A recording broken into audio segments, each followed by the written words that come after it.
Hello guys, and welcome again to my YouTube channel. So if it's the first time you're joining, welcome, and I hope you like, share and subscribe. So today we're still gonna be talking about the VYBZ Kartel and the Privy Council thing. So before we get into it, just let me say this: the Privy Council is not there to say whether the person is guilty or not. It's all about technicalities, whether whoever involved in the trial went through the right procedures, did the right things, and so it's not a matter about whether the accused people are guilty or not.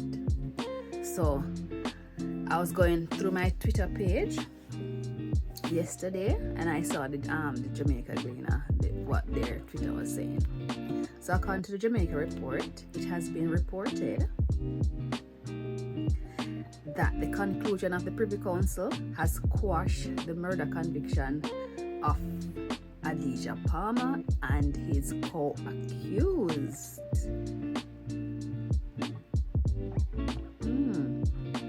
The Privy Council has concluded that their case be sent back to the Jamaican Court of Appeal, and then the Jamaican Court of Appeal, they will decide whether or not they're gonna have a retrial or whether he's gonna walk. But the thing with the retrial, according to the Gleaner, the lawyers of the accused will be seeking, they want to see they can get their bail for their client until the Court of Appeal decides what they're gonna do. So if they are successful and they get bail, well, Kartel got touch road, reunited with his family that he has not been done in quite a long time. I'm sure they'll be happy about that. Okay, it says right now, the people in Portmore, according to the Gleaner, there is jubilation in Portmore. People are partying. 11 attorneys for the men are expected to seek bail while the Court of Appeal decides if they should face a retrial.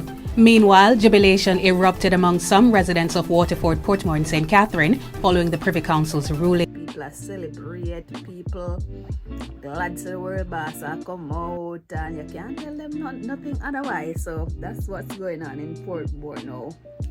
The Gaza fans are thrilled. The Gaza fan, them thrilled. But it's just one side happy. But then again, we have to think, what about the person that died? Like, what about their family? You know, it's like everybody say free world boss, but what really happened? Because someone died, because they haven't found the person yet. The person just didn't wander off the face of the earth one day and just never come back. Somebody died. But our society is so different. Our society different.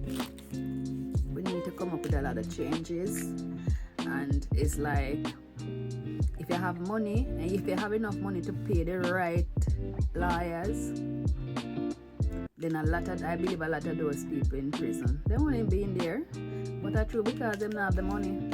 We go to Privy Council and we appeal after appeal after appeal after appeal. But when you have money, I saw you go about. So what do you guys think? What do you guys think about the whole situation? Like, what are your thoughts? What do you have to say about it? But we're gonna see what's going on.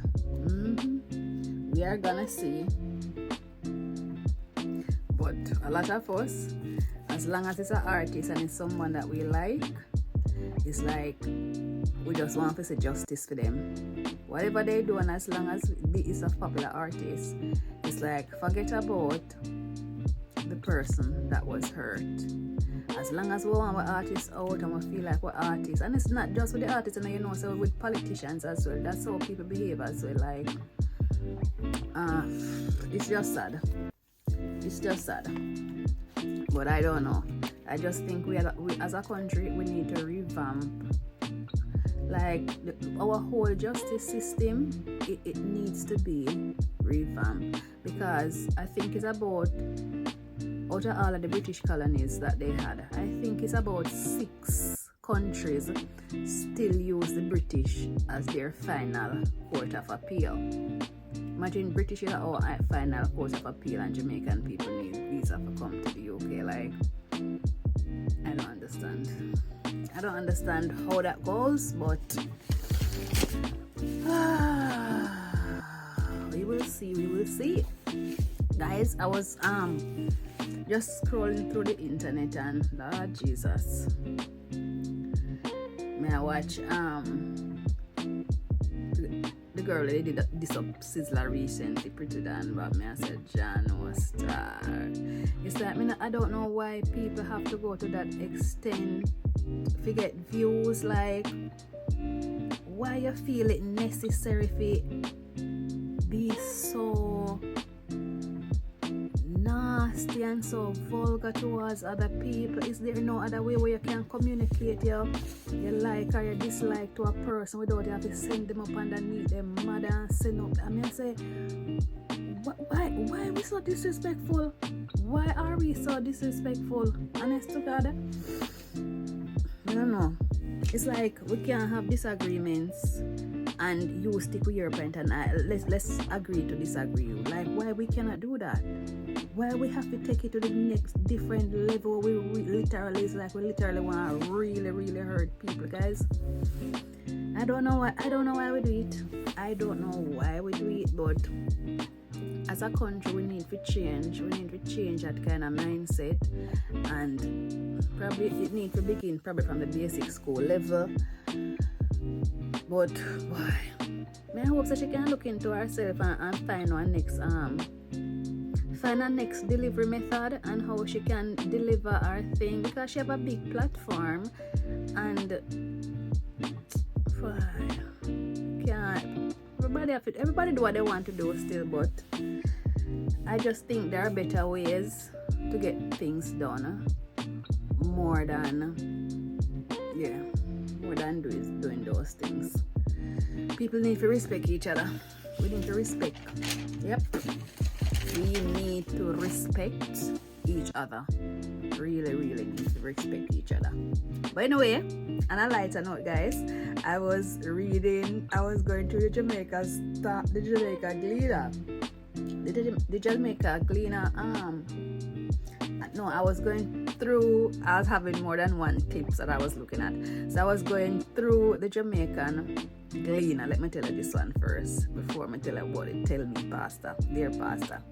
So according to the Jamaica Gleaner, there was 2 councillors in St. James,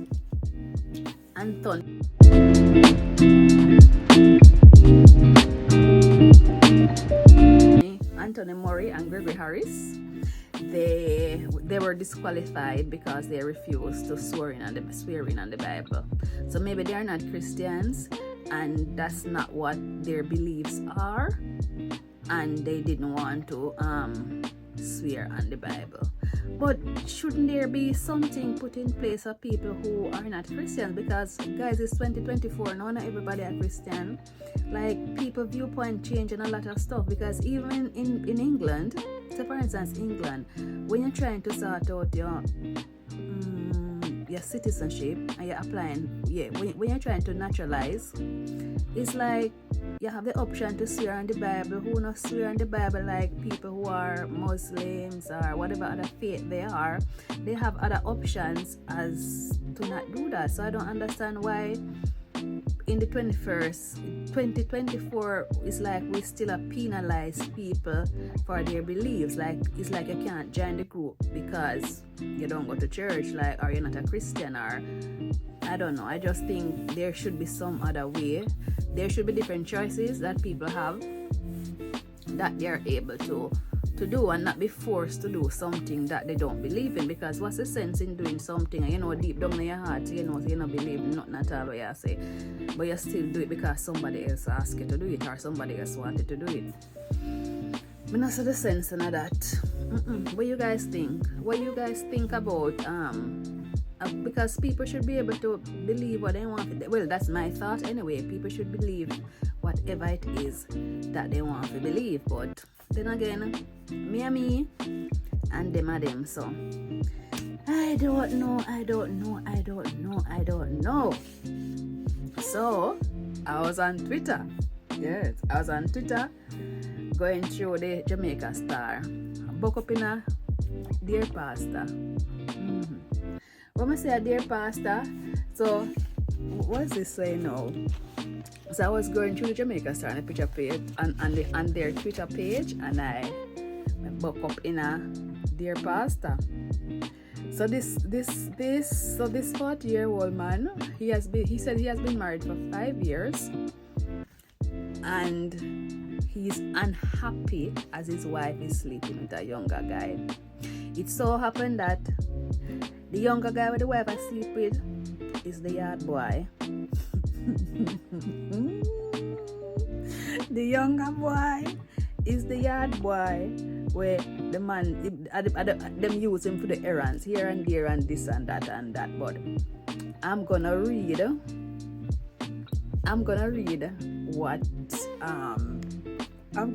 what he wrote to the Star and to the Dear Pastor. Hi guys, I'm back. I'm a bit cold. I'm just having my heating blanket wrapped around my shoulder because it's cold. It's cold. So guys, I'm gonna be reading the letter that he wrote to Dear Pastor. So here goes. I am having a problem and I hope that you can help me. I am 40 and I've been married for 5 years. But I am unhappy because my wife got involved with a young fellow who used to come to our house and run errands for us. He lives with his mother. He's her only child. His father never supported him. I never suspected that my wife... Let me zoom it in.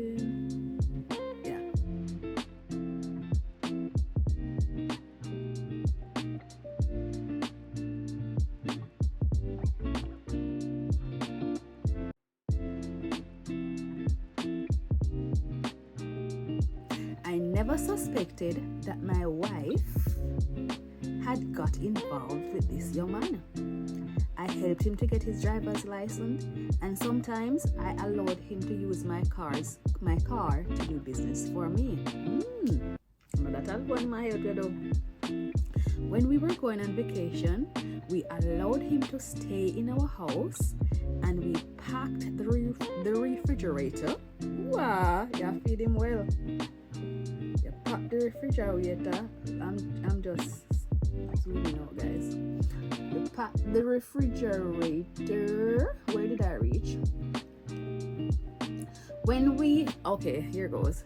When we were going on vacation, we allowed him to stay in our house. We packed the refrigerator so that he would have enough to eat. The thought of my wife giving me bun with this man never crossed my mind. One day, a friend told me that I should be careful with the young man because she saw my wife.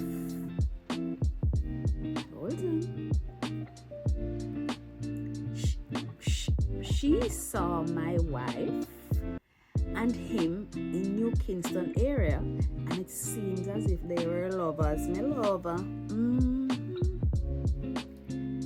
I cursed this man. I told him my wife would never stoop. My wife would never stoop to that. And he told me he was sorry for telling me what he had suspected. Anyway, I started to pay attention to this young man and my wife. She was always buying him clothes and nice cologne. She will buy a young boy. The same type that she bought for me. So no expense spared. I asked her why she was doing so, and she said she wanted him to smell good. But of course, she like when her man them smell nice. One day, I called him, and his mother told me that he said he did not want to come back to work with us because he is afraid of me. He afraid of man. Anyway, let's go on. He's afraid of me. My wife loves him, and they got involved. And I have found out. She told me that she did not want him to know that she told me, but I should not hurt him. I gave her the assurance that I wouldn't hurt him. I asked my wife if she had gone to bed with this young man, and she took Jesus off of the cross and said no.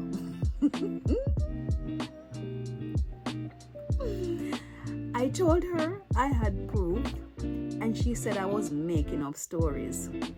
Since I heard that she was having this relationship, I have no desire for my wife anymore. Oh God.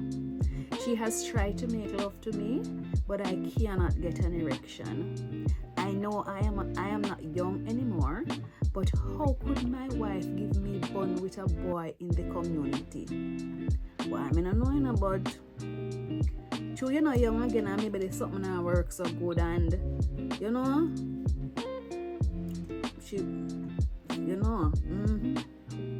it bothers me. I told his mother to tell him not to come back to my house.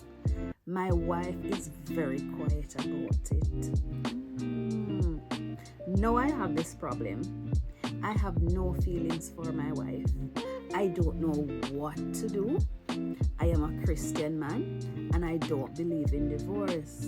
Well, you have a problem. They say if you don't believe in a divorce, because what you going to do? You go, well, are you forgive her? You try and learn to forgive her and try and move on. That's because you don't believe in a divorce. So, here goes. But whenever I think that this boy was having so with my wife, I feel like tearing my wife apart. What do you suggest I do? FP. So, make we hear what their pastor tell him say. Him to do. I am sorry to hear that your wife has been unfaithful to you. It came as a shock to you because you were not expecting her to do so. I don't want you to blame yourself for anything. Women have got involved with men who work for them, such as gardeners and even men who deliver mail to their houses. You said that this man came from a poor background, so you assisted him. You helped him to get his driver's license, but then your wife didn't have any standards. While you were busy doing other things, she was busy cheating on you with this young man.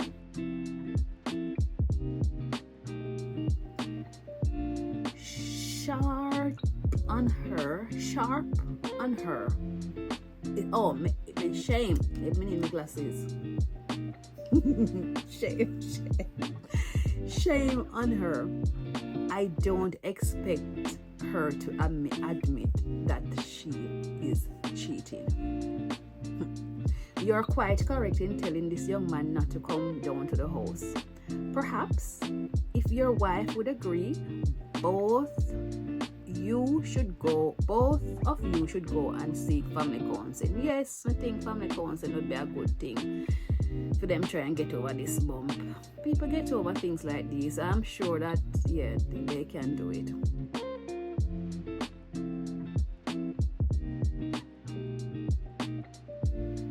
You may not want a divorce. You may not want to divorce her, but if you cannot forgive her, you may want to move on, which is quite right, because suppose every time you look on her as a young boy, you see like you gotta talk to yourself for the rest of your life, or you just get a divorce and move on. God will understand, of course, pray about it. It is not too early to talk to a lawyer about your relationship. Ah boy, what a situation. the situation, yeah, you never expect that, but it happened, and you have to just try and move on and see that you can't torture yourself. You see that you try and forgive her and move on, and if you can't move on, if you can't forgive her, then you can't stay with her, because your life will go miserable for the rest of your life. So